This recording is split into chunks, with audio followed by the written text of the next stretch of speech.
differences maybe, given that you had some of the, you had Coach Dykes there a year ago, whereas this is I guess essentially just you doing it? Yeah, I think just early on, at the last place, just like you mentioned, there was some familiarity with kind of what we were doing in terms of scheme and some of the coaching. We're already prone to kind of what we did. So that helped at the last place, and here it is. Definitely a fresh start,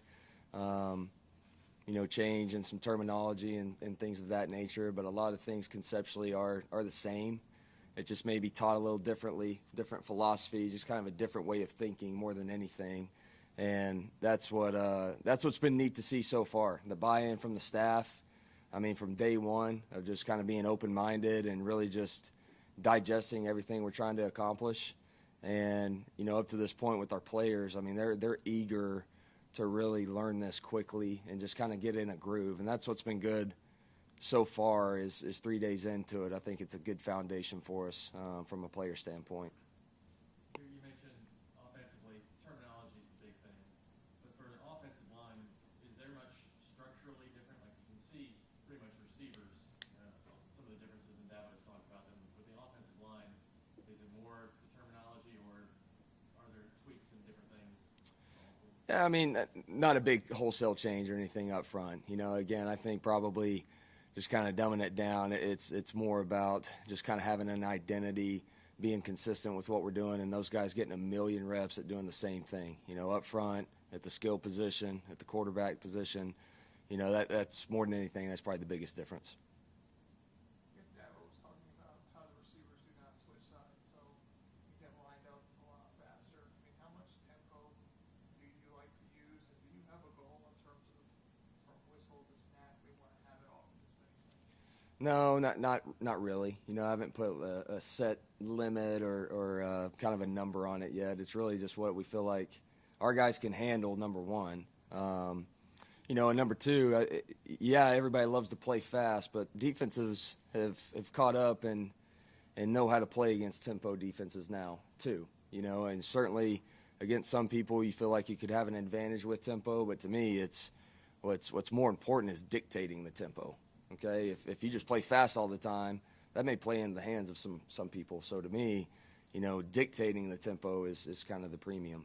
But yeah, with kind of the way we line up, the way we formation, things like that, it does give us the ability to play a little bit faster. Garrett, what has the process been like as far as evaluating personnel and trying to learn strengths and weaknesses of the players you have on the roster? Say it again. Sorry, I missed your first part. Just evaluating the personnel of the offense and what that process has been like.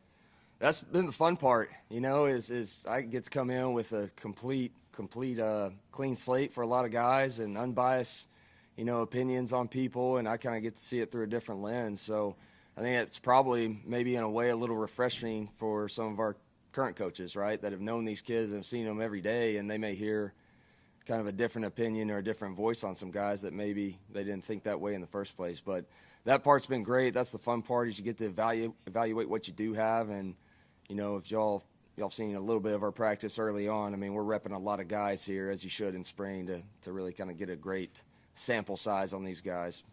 How much of that is going back and watching film from last year, and how much is kind of going off of what you see in practice? For me, it carries more weight of what I actually see now.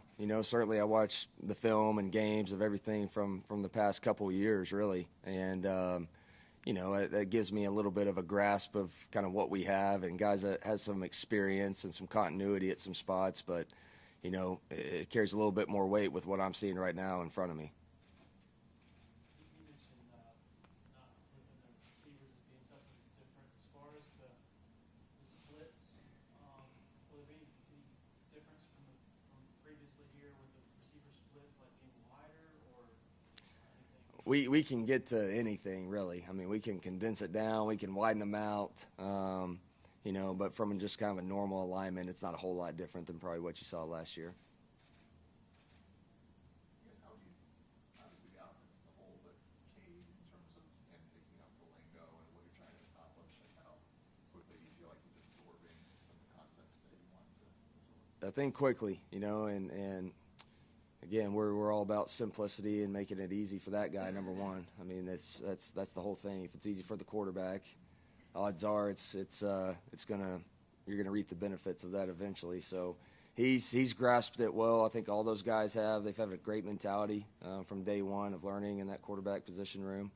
I think we got smart kids in there, guys that understand football. But, yeah, Cade specifically, a lot of things that he's kind of done at the high school level and things we did last year. It's just probably doing a little bit more and higher repetition of it. From your perspective, did the immediate buy-in from Cade and others as well come from the simplicity that you're referring to? Because he was just glowing the other day, and we talked about how much fewer plays there are compared to last year, the plays they were taking to the game. Sure. I mean, I'm sure that gives him some comfort, of just in 3 days into it, of having a pretty good grasp of going into a practice and just having some confidence with what you're doing at an early age or an early stage of where we're at offensively. That's a good thing, right? And I think that's probably the biggest thing with our quarterbacks right now is, may not be executing it great right now in 3 practices in, but in terms of mentally where we're at, they've got confidence with what we're doing. And so that's a testament to our kids. 3 practices in, can you discuss what you've seen out of CV so far? CV, yeah, he's a talented dude. He's a big kid now. Fun to watch, eager. Mentally, he's a sharp kid. I mean, it's all kind of going fast and new as you would expect for a young quarterback, but the guy's not phased. You know what I mean? I mean, he's a very poised individual. And so, skill set wise, there's a lot to love about him, but he's had, like I said, he's been a poised guy early on, which is a good sign for a young quarterback. Noble Johnson, how familiar were you with him from Texas recruiting and just kind of what you've seen from him so far?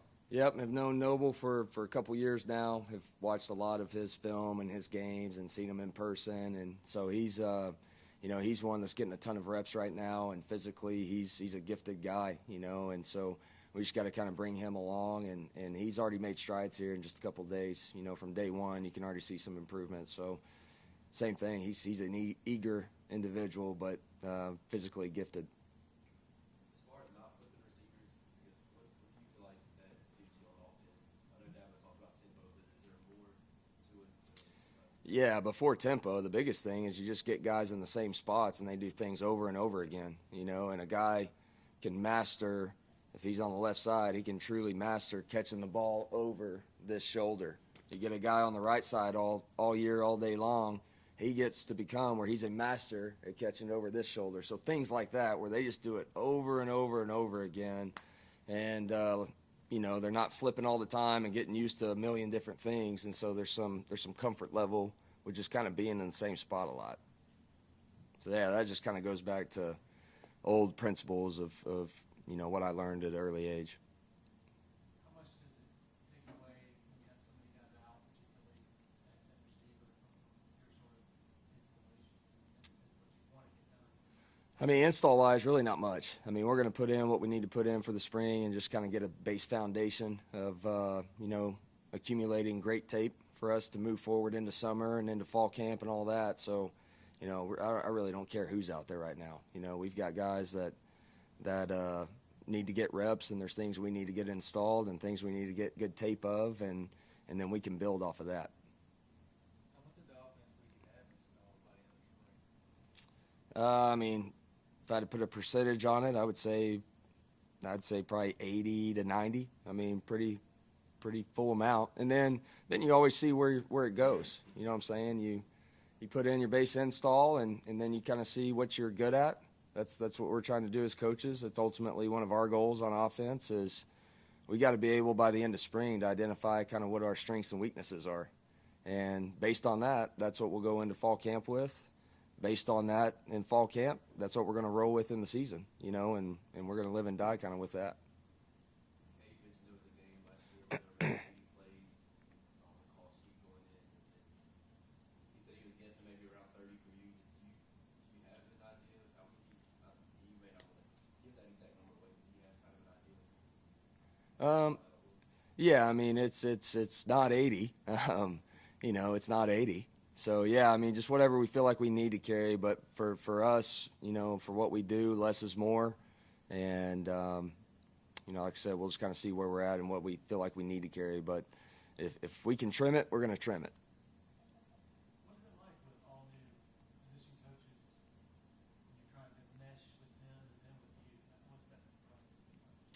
It's been fun, you know. It's a challenge because you're just teaching new personalities and you're, you know, teaching new stuff and all of that. But all the while, you're trying to build some chemistry and build some camaraderie in the room and all those things. But that's what's fun about what we do. You know, I mean, that's a big reason of why all of us got into coaching is because you love that part, right? You love to be a part of something, be a part of a team. So that's kind of what we have in our unit meetings with position coaches, and so that's the fun part. You're teaching a lot of things that may be new to some people, and you know, I think that's always good. It's kind of a freshness about it, and now all of a sudden I'm hearing from these other guys that bring fresh ideas too, things that I haven't really thought of in the last couple years or whatever. So I just think for kind of all parties here, there's really good, you know, kind of brainstorming and conversation going on with all this. How helpful is Kyle Richardson? Then he's a guy, high scoring, he ran air raid offense. Does he have a lot of similar ideas or philosophy? You guys mesh that way? Yeah, no, Kyle's been great. Yeah, he's got some familiarity with it, you know, at his high school days, and he learned a lot of this from Hal Mummy when he worked for him early on in his career. So yeah, there's kind of a common ground there, right? But Kyle's been great. He's definitely someone I can bounce some things off of, and you know, I've already kind of developed that relationship that way for sure. How important is mobility with the offensive line and the system that you have? As far as changing their positions, is that what you're asking about, or more of movement? Able to do the outside Yeah. kind of stuff. Yeah, I mean, at the end of the day, you want big people, right? But yeah, the athleticism gives us some things where we can get on the edge. I mean, you just see with defenses nowadays, last several years, a lot of people try and cut up the box and junk it up a little bit. So if you can get some people that do have mobility or versatile, you know, it's certainly going to give us some advantages in the run game. You know, we've got some athletic guys up there. I mean, we have some big human beings in that room, and Coach Austin's done a good job with them up to this point. But, you know, there's some versatility up front that I see already. Would you say the past few years what's the breakdown in your mind, zone versus gap?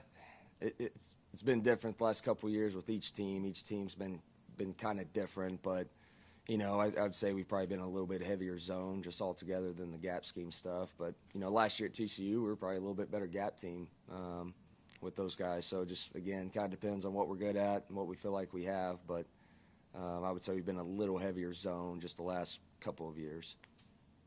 You know, and Clemson's had a great run, had a great, you know, statistical run last year with inside zone. So it's something that I know we have a lot of confidence here, and we've done it well for a long time here.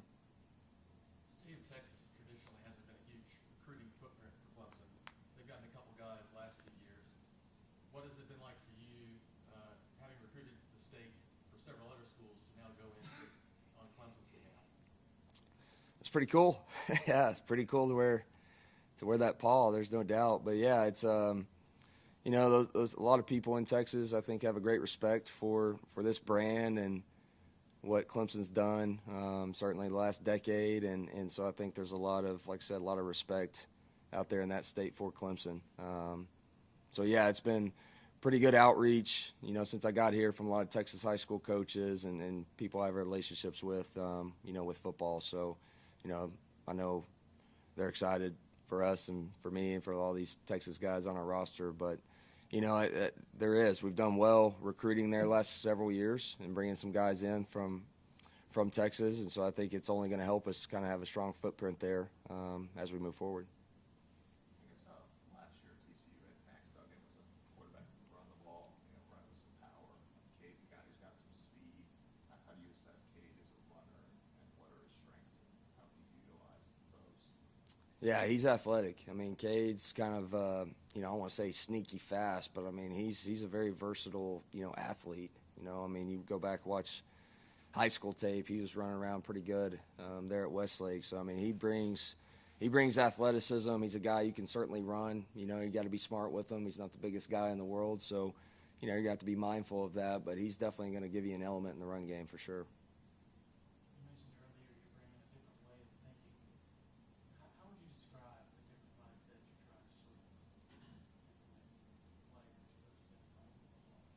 I think more than anything, it's just let's get good at a few things, you know, and let's grow from there. But let's just kind of dumb it back down, kind of start fresh in terms of, like I said, just getting really, really good at, you know, at a few things, gain an identity early here in spring football. Let's come away with an identity offensively. And then, like I said, that will grow. You know, and just don't get bored with routine. Don't get bored with doing things over and over and over again. That's something that, you know, our guys have to buy into, and I think we have so far. Now we're early in spring football. It's easy to do it early. So we'll see how we progress or if we can sustain that all the way through. So how do you try to make sure that it doesn't become monotonous? Like, is there a way to make it not that way, or they just have to have the mental?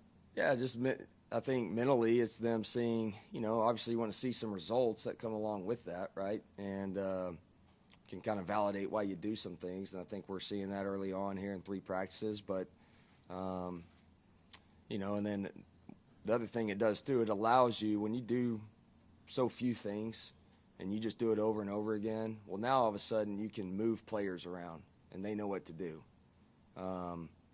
You can take that receiver we were talking about earlier, that receiver that's always on the left. Well, you may have an injury on the right, and you need to move him over now to that other position. Well, because you're doing the same stuff all the time, that receiver knows what to do over there just because you've done it over and over again. He has seen it on tape over and over again. And so now that kind of gives you some flexibility to move guys. You know, so I think that's kind of another part to it as well. What type of success have you seen in the last 3 days that's sort of instilled that? I've been proud just operationally, you know, I mean, getting the call, getting lined up, people in the right spots. Those are always things you worry about kind of early on. You know, we really started well that way on day one. And that was, I don't know if surprising is the right word, but I was pleased about that after seeing it from day one. So I just think operationally, that's the biggest thing, number one. And number two, I mean, we're running around, you know. I mean, we've got guys that are hungry and laying it out there 3 days straight. That's tough, you know, especially starting out with a new system and new installs and all that stuff. So I just think our speed, the way we get lined up, and then operationally speaking, that's been definitely a plus and a positive so far. Maybe talk about the quarterback some. Is there anything else personnel-wise that kind of stands out about the offense? Yeah, I mean, obviously our backs, you know, those couple guys back there, and then a couple, you know, kind of reserve guys that are going to be fighting for depth. You know, there's been some nice flashes between a couple of them so far. Tight end room, you know, you've got versatility there. You've got quite a bit of athleticism in that room right now, you know, and so that's been good to see. That's been good to see in some of the passing game and the running game so far. So I think some of the versatility and the variety we have, you know, at the tight end position and in the running back room has been a good sign so far.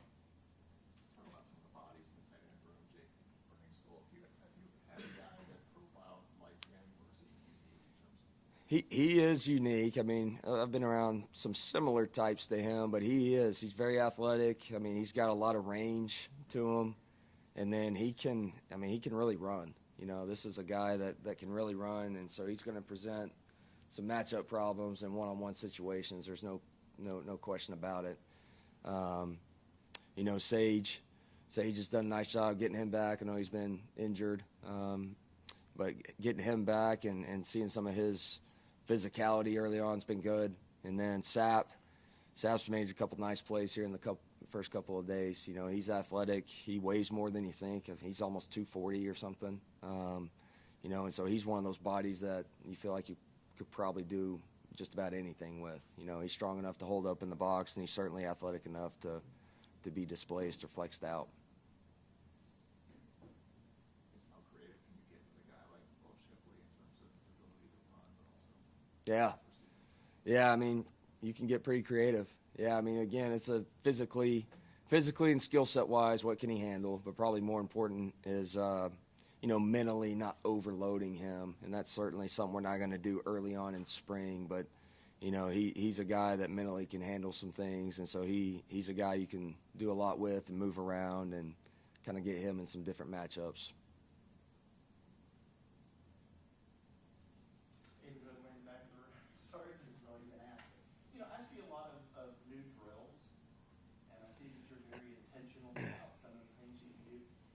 What does it mean to coach when he kind of allows you to bring some of the stuff you've used in the past and incorporate it into what you're doing? And how important is that to you to kind of teach you a way? Yeah, I mean that's paramount. I mean that's in order to really do this thing and do what we know and be committed to it. You got to practice that way, and so that's been great so far. That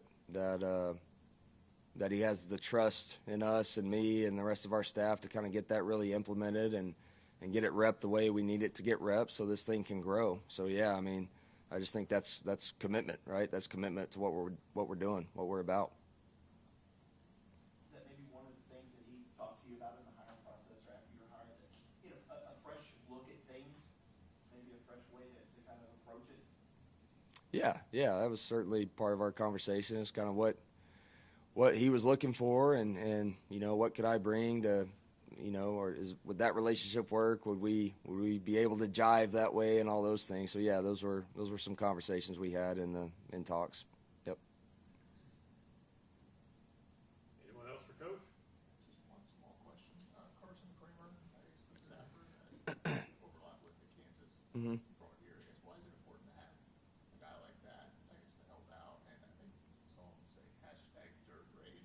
So I think you guys have for Yeah, I mean, you hear air raid all the time, and so we got to give the O lineman and the running back some love at times on that. So when we're on the ball, it's just kind of a little inside joke, I guess, with some dirt raid. So, no, he's been important. He was a good addition for us and for me of just kind of having some continuity there and just another person that's been familiar with what we're about, how we practice, how we game plan, how we break down, just all those sort of things that go into this of just having another voice that way to really just, give me somebody to bounce some things off of that I know has been through it before and knows how we practice, knows what it's supposed to look like. So he's brought a lot of value already.